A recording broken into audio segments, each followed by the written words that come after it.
Alors ici, nous parlons des dettes de la maison. Est-ce que prendre une dette de la maison est une bonne dette ou une mauvaise dette? Déjà, je dirais, ça dépend. C'est une mauvaise dette comme c'est une très bonne dette. La première des choses à savoir, c'est qu'il y a deux types de maisons au Canada. Il y a la maison d'habitation qu'on appelle le domicile familial qui ne produit rien, que c'est toi qui sors ton argent dans la poche pour investir là-dessus. Il y a la deuxième maison qu'on appelle le locatif. Les locatifs, ce sont les locataires qui vont payer ton prêt hypothécaire sur 25 ans. Alors, lorsqu'on vient d'arriver, quelle est la meilleure stratégie pour quelqu'un qui vient d'arriver? La meilleure stratégie serait, si vous n'avez pas beaucoup d'enfants, c'est de faire le 2 en 1. C'est-à-dire, je m'en vais, je me qualifie pour un duplex ou un triplex et je fais en même temps ma résidence principale. Ayant des enfants, je peux vivre au sous-sol et louer le haut. En te préqualifiant pour la résidence principale dans le même lieu que le locataire, tu peux aller prendre un financement à un taux très réduit, voire même 5% si les conditions n'ont pas changé. Maintenant, deuxième option, si vous avez beaucoup d'enfants, je comprends qu'à un moment donné, on veut être à l'aise, hein, on veut voir le chez-toi. Vous pouvez maximiser, vous pouvez aller dans la maison principale unifamiliale. Mais cette maison, elle sera une mauvaise dette si vous mettez les 1 million pour l'acheter, les 700 000, les 500 000. Pourquoi? Parce qu'elle vous fera payer et pourtant, elle ne produit pas. Si vous étiez en location avec vos 6 enfants, j'imagine vous pouvez par exemple rester dans une maison de 2000 $. Alors, en prenant l'hypothèque, restez dans le 2000 $. En restant dans le 2000 $, vous pouvez prendre l'hypothèque de maximum 350 000, 450 000. Si vous partez prendre l'hypothèque de 800 000 parce que la banque a dit, avec mon salaire et le salaire de mon mari, vous pouvez aller chercher une maison d'1 million, vous pouvez prendre un château. Ça, les banquiers, n'oubliez pas, ce sont des vendeurs. Tous comme les assurances. Ils vont vous mettre dans des pétrins et tu vas travailler pour payer la dette de la maison. Ta femme travailler pour payer la dette de la maison. Et comme ça ne suffit pas, vous allez balancer même l'argent des enfants dans la maison et vous n'allez jamais voyager ni vivre. Pourquoi? Parce que vous travaillez seulement pour payer la maison. Et pourtant, si on était soit allé dans le triplex avec le même 800 000, on avait pris un triplex et on vivait au sous-sol, on devrait faire un bon business. Ou bien, on était en unifamilial avec un 300 000 maximum, on devrait faire un bon business. Donc, mauvaise, bonne, ça dépend de l'intelligence financière que nous allons intégrer. Il y a Passy qui a parlé, il y a Marie qui a dit, la maison devrait être chère avec le temps, les entretiens et tout et tout. Je dirais ceci, tout bien qui fructifie avec le temps prend aussi à un moment donné de l'investissement. Je prends un exemple. Marie, toi tu vis dans un 4,5, tu payes 1500 $. Un exemple, si vous êtes à Montréal. Le même 1500 $, tu permets à ce que ton bailleur termine son prêt et devient riche pendant que toi tu t'appauvris. Pourquoi? Parce que tu es en train d'aider quelqu'un d'autre. Imagine maintenant le même 1500 $, tu te prends une maison. Tu te qualifies pour une maison qui est le même montant de 1500 $. Voilà pourquoi vous devez quitter les grandes villes. Ce n'est pas pour rien, je suis à Trois-Rivières. Ton hypothèque est le même prix que si tu étais en location. À côté, tu vas payer la taxe municipale, tu vas payer la taxe, la taxe municipale, la taxe scolaire. Les deux taxes, si tu les divises, tu ajoutes sur les 1500 $, tu es peut-être dans les 1800 $. C'est bien beau. Les rénovations, disons, mets un 200 $ dans un compte CELI de côté en cas d'urgence. Là, tu es à 2000 $. La différence est de 500 $ si tu étais en location. Il n'y a pas de souci. Rendu à 5 ans, appelle ta banque. Parce que le 1500 $, le 2000 ici, que tu payes chaque mois, c'est ton argent. Contrairement, lorsque tu es en location, le même 2000 que tu donnes au bailleur est bye-bye. Alors, ici, tu es en train de créer ce qu'on appelle le levier. Ça veut dire tu peux refinancer la même maison pour construire au pays. Et là, je l'ai écrit dans mon livre « Immigrer vivre réussi au Canada en 5 étapes que je vous conseille de lire. On ne réussit pas au Canada parce qu'on fait comme tout le monde. On réussit lorsqu'on lit beaucoup, lorsqu'on se démarque et on trace son chemin. Sortez de l'allocation. Première erreur à faire au Canada, sortez de l'allocation. Pourquoi? Parce que c'est l'argent du Canada en immobilier qui doit vous permettre d'investir et de construire gratuit au pays. Je dis bien gratuite. Ne construisez pas au pays avec vos économies. Vos économies doivent vous permettre de lancer un business, de fructifier et d'augmenter l'argent du business sur l'argent que vous avez eu dans le levier immobilier au Canada pour investir au pays sans stresser. Alors Nina, lorsqu'après les 5 ans, on a donc pris le refinancement, on a de l'argent. C'est ici qu'on dit on devient riche hein, avec l'immobilier. Lorsque tu as créé... Bon, chez Desjardins, ils appellent aussi ça la marge à tout, ok? Ça veut dire, j'ai une marge de crédit que je peux aller prendre sur ma maison. Ça, c'est très, très bien et c'est bon à savoir pour mieux le faire. Vous avez parlé d'un point aussi, que ce soit les deux dames. Vous avez parlé du fait que vous attendez un conjoint pour acheter la maison. Vous devez savoir, nous sommes dans un pays où il n'y a pas de limite. Les seules limites, c'est vous. Et si j'arrive aujourd'hui à vous parler, je n'investis avec personne au Canada, ni ailleurs. Je suis seule dans mes investissements. Et j'ai acheté ma première maison seule. 2 ans après, j'ai refinancé la deuxième seule. Là, je vous parle avec les preuves à l'appui pour vous dire, dépassez-vous. Alors, Nina Beauté, qu'est-ce que je dois faire? Vous devez vous battre à soit faire 2 jobs, chose que je déconseille, mais si vous n'êtes pas entrepreneur comme moi, faites même 2 jobs pendant 2 ans. Quittez des réseaux sociaux, perdez-vous, bloquez plusieurs personnes. Vous êtes en guerre contre la liberté financière. Qu'est-ce que vous êtes en train de faire? Vous êtes en train d'augmenter votre capacité d'emprunt. Mais vous devez faire affaire ici avec un comptable. Vous avez le cabinet comptable, le QNCPI avec qui je travaille. Appelez-le parce que moi, c'est un comptable qui m'a impacté. Je veux acheter une maison. Dites-moi, qu'est-ce qu'il me faut? Ce qu'on vous dira vous donnera une marche à suivre pour bâtir la capacité d'emprunt et diminuer si possible vos dettes. Vous allez donc prendre le conseil de votre comptable. Vous allez revenir. Moi, j'avais pris le conseil de mon comptable et à cette époque, j'étais entrepreneur dans les salons de coiffure. Mais j'ai vu, je ne gagnais pas grand-chose. Je commence à rêver grand lorsque j'entre dans le marketing du réseau Edmark. Je vois les bonus que j'ai, je vois les ventes que je fais et je me déclare employé dans ma compagnie. Et là, c'est un secret que je vous donne ce soir. Lancez une entreprise. Soyez employé dans cette entreprise et ayez le pouvoir de décider de votre revenu. Parce que quand tu es employé dans ta compagnie, c'est toi la boss. Tu peux prendre même 50 $ de l'heure.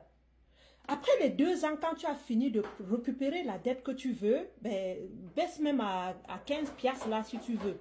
Pourquoi? Parce que une fois qu'on a ouvert ton prêt, on t'a donné le prêt hypothécaire, la banque ne te demande plus jamais ce que tu fais pour payer la dette. Tout ce qu'on veut, c'est paye-moi la dette. Si et seulement tu quittes d'une banque à une autre au courant des 25 ans, la nouvelle banque te demandera les preuves de revenus pour récupérer le prêt. Mais tant que tu restes avec la même banque, pourquoi aller ailleurs? Même si le taux d'intérêt est de moins dans l'autre banque, mais toi personnellement, tu sais que mes revenus à date ne me permettront plus de refinancer ailleurs. Tu restes sur ton salaire minimum. Autre chose que vous devez savoir, c'est...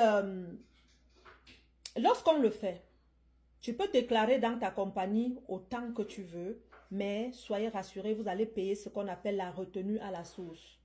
Plus vous déclarez le salaire, plus vous devez être capable de payer.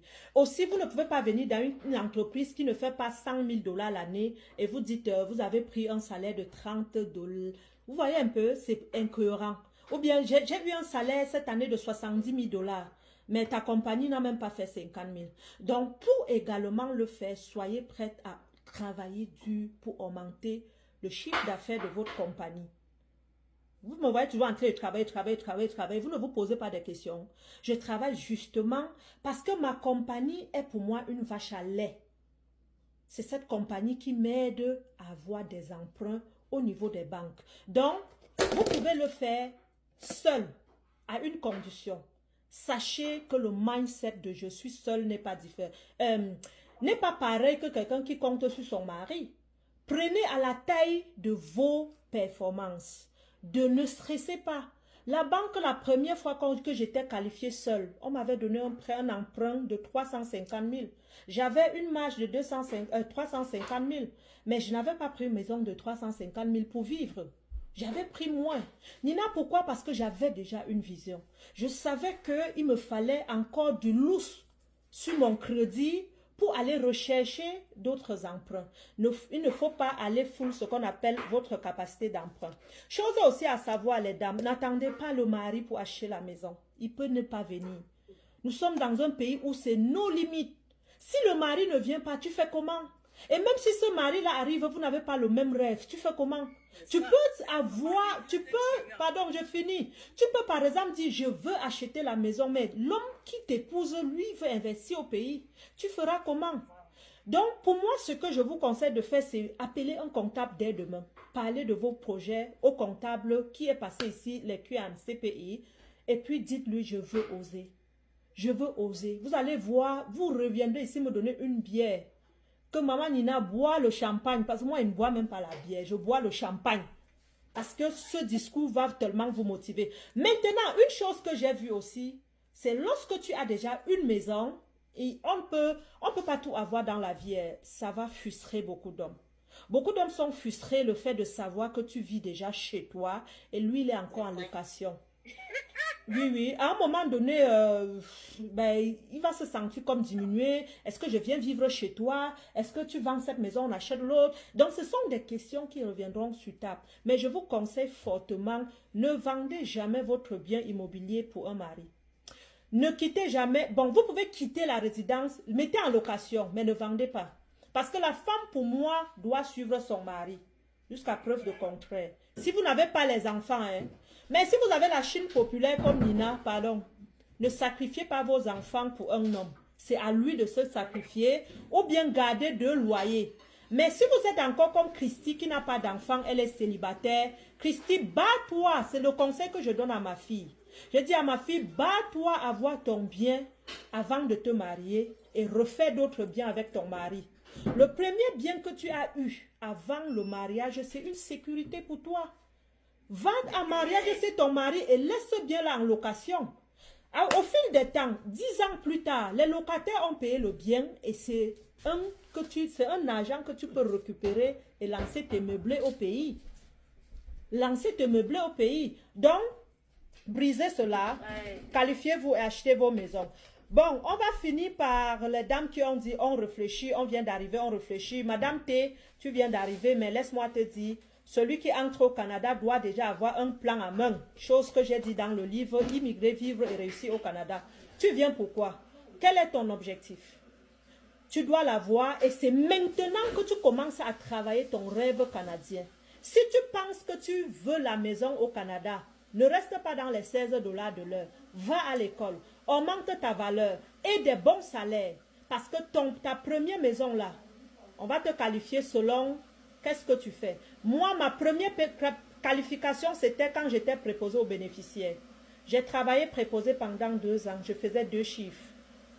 Premier achat triplex avec mon ex. Mais quand on s'est séparés, pouf, on a vendu, on a partagé les parts. Et puis, chacun a pris son chemin. OK? Donc, pour répondre à celle qui disait, si j'achète avec mon mari, après, ça ne marche pas. N'écoutez pas ceux qui parlent au village en disant, elle a arraché ma maison au Canada, elle a arraché. C'est faux. Chaque acte notarié au Canada, chaque acte d'achat au Canada est notarié. Et personne ne paie en immobilier. Vous vous séparez, on sépare tout. On donne au conjoint qui était dans ta vie. Même si ce n'est pas lui qui avait acheté. Parce que tu peux acheter ta maison avant le mariage, n'est-ce pas? Ton mari arrive. Le jour où vous vous mariez, il habite dans cette même maison.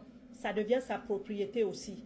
À partir du jour où vous vous êtes marié, il est aussi dans le titre, au même titre parce que c'est sa résidence principale. Et le jour où vous vendez, il a droit au partage du part en date du jour où vous vous êtes marié. Bon à savoir. Bon à savoir. Pareil aussi pour les hommes. Le livre coûte 20 $. Je livre gratuit pour ceux qui vont me contacter. Donc, c'est bon à savoir avant d'embarquer dans les mariages quand vous avez déjà un bien immobilier. C'est très, très bien à savoir. Parce que lui, il doit payer 50-50. Ça rentre dans le partage du patrimoine. Parce que là, vous êtes en bien commun, là. Mais vous pouvez protéger ce bien en signant un contrat chez le notaire comme quoi lui ne pourra pas.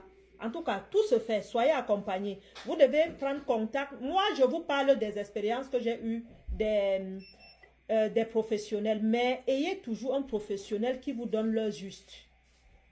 Un notaire, un comptable, un fiscaliste.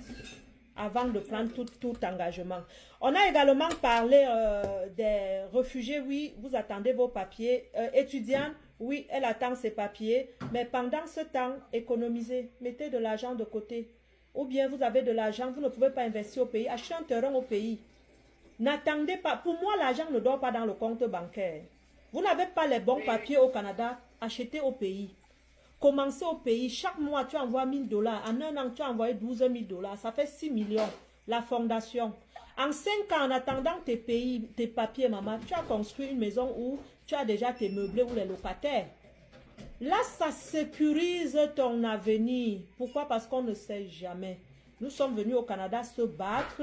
Et pour moi, le premier gibier à attraper au Canada, c'est un prêt hypothécaire. Je ne sais pas si la synthèse a bien été. Sinon, dites-moi ce que vous en pensez en zone de commentaires.